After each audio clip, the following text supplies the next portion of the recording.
Hello, Millings TV fan. Kumusta po kayo? This is Milling po. Tayo po ay nasa balcony.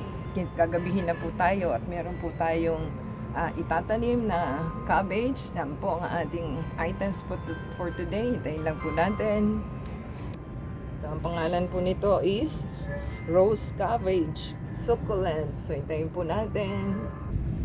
Yan mga Kamilings TV fan, ginagabi na po tayo. Yan na po yung ating rose cabbage succulent at wala pa po tayong pang soil para sa cactus. So parating pa lang po at pati yung ating pot para sa mga succulent po natin. Try po nating kinakagat na po tayo ng lamok.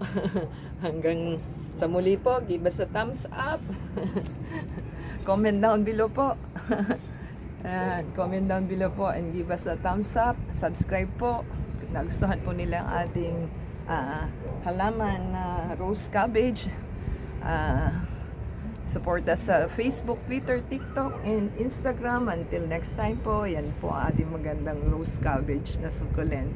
And give us your support watching the video from beginning to end po, and subscribe and support us sa Facebook, Twitter, TikTok, and Instagram. Until next time, God bless everyone. Ciao!